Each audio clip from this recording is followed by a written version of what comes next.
በሰሜን ለንደን ሰማይ ላይ መድፈኞቹ እየተተኮሱ ነው። ነገር ግን ይህ የፍርሃት ሳይሆን የድል የነገስታት መመለስ ድምጽ ነው።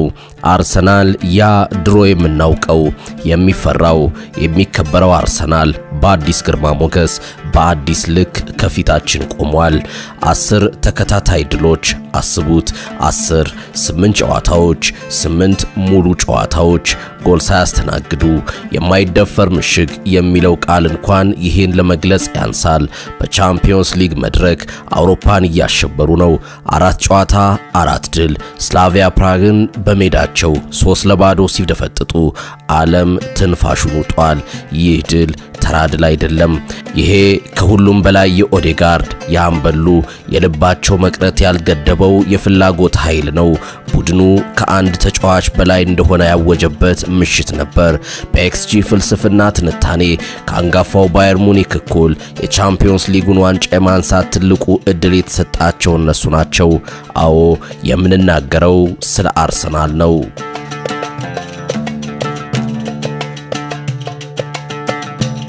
ከጀርባው ያለው መሐንዲስ ግን እንዴት ይህ ሁሉ ድል ይህ ሁሉ የብረት መጋረጃ ከየት መጣ? ብዙዎች የአርቴታን ጥበብ ያሉ ትክክል ናቸው። ግን ከጥበቡ ጀርባ ጥላ ውስጥ ሆኖ ገመዶችን የሚስበው የለውጡ መሐንዲስ አለ። ስሙ አንድሪያ ቤርታ። የ2025 ክረምት የቤርታ የመጀመሪያው የዝውውር መስኮት ቦርዱ ጨርሰናል በቃን ብሎ እጁን ባጠበበት ሰዓት ቤርታ ገና እየጀመረ ነበር። አይ አለ ገናነን። ኤቤሬቺ ኤዜና ፔሮ ሂንካፒዮ ገና አልመጡም ነበር። ቤርታ በዝውውሩ ዓለም የጠገበ የቦርዱን እጅ ይጠመዘዘ ገንዘቡ አለን አላቸው። ድፍረቱና እይታው ነው የሚጎድለን። የአሌክሳንደር ዚንቼንኮን ከባድ የሚመስል ዝውውር በምንም መንገድ ይሁን አመቻቸዋለሁ ብሎ ቃል ገባ። ቃሉን ጠበቀ። በጀርመን ባየር ሊቨርኩሰን ሂንካፒዮን በፍጻሜ አንሸጥም ብለው ደንፍተው ነበር።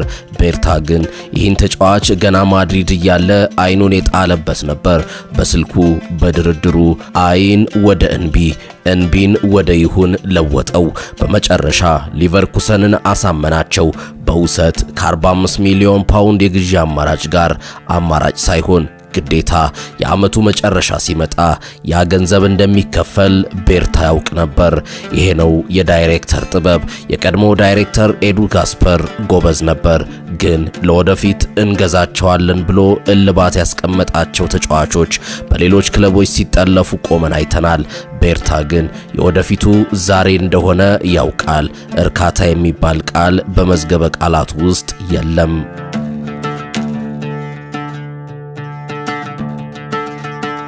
የማይደፈረው ምሽግ እናም የቤርታ ጥበብ ዛሬ በሜዳ ላይ ፍሬ አፍርቷል። የኤዜና የሂንካፒዮ መምጣት አርሰናልን ከጥሩ ወደማይበገር ለውጦታል። 8 ጨዋታ ጎል አልተቆጠረባቸውም። በእንግሊዝ እግር ኳስ ታሪክ ይህ ሪከርድ ነው። ላለመሸነፍ የሚጫወት ቡድን አይደለም የምናየው፣ ጎል ለማስተናገድ የተፈጠረ የጥበብ ስራ ነው። አሰልጣኙ ሚካኤል አርቴታ ከስላቪያ ፕራው ድል በኋላ እንኳን ገና ብዙ ይቀረናል ነው ያለው። መሻሻል አለብን። 8 ጨዋታ ጎል ሳያስተናግዱ መሻሻል አለብን። ይሄ እብደት ነው። ይሄ የፍጹምነት ፐርፌክሽኒስት አስተሳሰብ ነው። እና ደግሞ የግብ ጠባቂው ዳቪድ ራያ በታሪክ 50 ክሊን ሺት ጎል ያልተቆጠረበት ጨዋታ በ110 ጨዋታዎች ብቻ የደረሰ የመጀመሪያው የአርሰናል ግብ ጠባቂ በፕሪሚየር ሊጉ ታሪክ ከፔፔ ሬና ከኤደርሰን ከአሊሴን ቀጥሎ አራተኛው። የሚገርመው ራያ ኳስ እየያዘ አይደለም። በ9 ጨዋታዎች በአማካይ አንድ ኳስ ብቻ ነው የሚያድነው። ግን ይሄ ነው ወጥመዱ። በጨዋታ አንድ ጊዜ ብቻ የሚመጣብህን ኳስ ማዳን 80 ጊዜ ከሚመጣብህ የበለጠ ኮንሰንትሬሽን ይጠይቃል። የአርሰናል ደጋፊ ዛሬ አንድ ኳስ ብቻ ኦን ታርጌት ወደ ግብ የተሞከረ ሲመታበት ይበሳጫል። ይሄ ነው ስታንዳርድ። ይሄ ነው የአርቴታ አዲሱ ስታንዳርድ።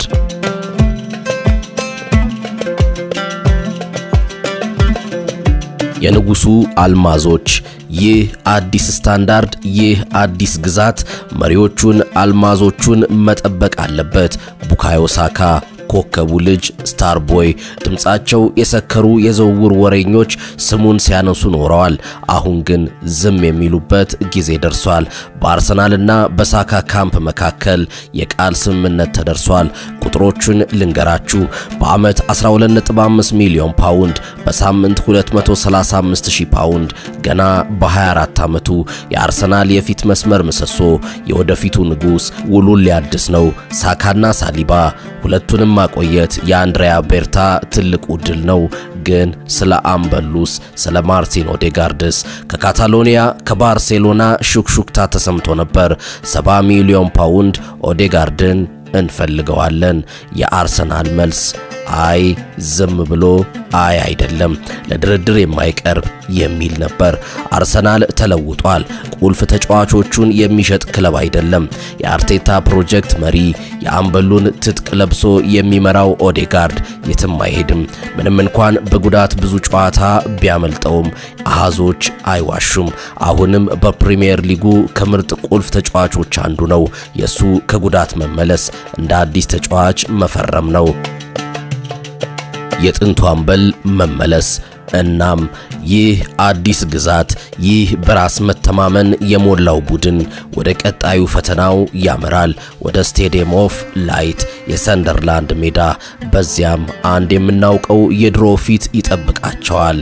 ግራኒት ዣካ የቀድሞ የአርሰናል አምበል ዛሬ የሰንደርላንድ አምበል ሆኖ የድሮ ክለቡን ይገጥማል። ለየት ያለ ቀን ነው ብሏል ዣካ። በተቃራኒ ቡድን ሆኜ ስገጥማቸው የመጀመሪያዬ ነው። ዣካ የስሙ ትርጉም በአርሰናል ደጋፊ ልብ ውስጥ የሁለት ዘመን ታሪክ ነው። ያ የ2019 ጨለማ ከደጋፊው ጋር የተጋጨበት ማሊያውን ወሩሮ የወጣበት የቁጣና የንቀት ዘመን። ግን ዣካ የአርቴታን መምጣት ያወድሳል። አርቴታ ለመጀመሪያ ጊዜ መጣ ቀን አይረሳኝም ይላል። በትልቅ የመሰብሰቢያ ክፍል ውስጥ ወንበሮቹ በሙሉ ተበታትነው ትርምስ መስለው ነበር። አርቴታ ሁሉንም ሰራተኞች ሰብስቦ ከውጭ ስታዩት ይሄ ትርምስ ነው አለን። አሁን ሁላችሁም አንድ ወንበር አንስታችሁ ቦታ አስቀምጡ፣ ከዚያም በየቀኑ እንደዚህ እንድትሆኑ ነው የምፈልገው አለ። ዋው! ገና በመጀመሪያው ቀን ስታንዳርዱን ማስቀመጥ ጀመረ። ያ ስታንዳርድ ዛሬ አርሰናልን በእንግሊዝ ታሪክ 9 ተከታታይ ክሊንሺት ለማስመዝገብ ከጫፍ ላይ አድርሶታል። ግን ሰንደርላንድን የዣካን ቡድን ማቃለል ሞት ነው። ወደ ፕሪሚየር ሊጉ ከተመለሱ በኋላ አስፈሪ ናቸው። ከሊቨርፑል፣ ከሲቲ፣ ከአርሰናል ቀጥሎ አራተኛ ደረጃ ላይ ናቸው። በሜዳቸው በስታዲየም ኦፍ ላይት ዘንድሮ አንድም ጨዋታ አልተሸነፉም። ይህ የሊቨርፑልና የማንቸስተር ሲቲ የደርቢ ሳምንት ነው። ለአርሰናል ግን ትኩረቱ ራሱ ላይ ነው። የድሮውን አምበላቸውን ማሸነፍ፣ የብረት ምሽጋቸውን ማስጠበቅና ወደ ኢንተርናሽናል ረፍት በድል መግባት።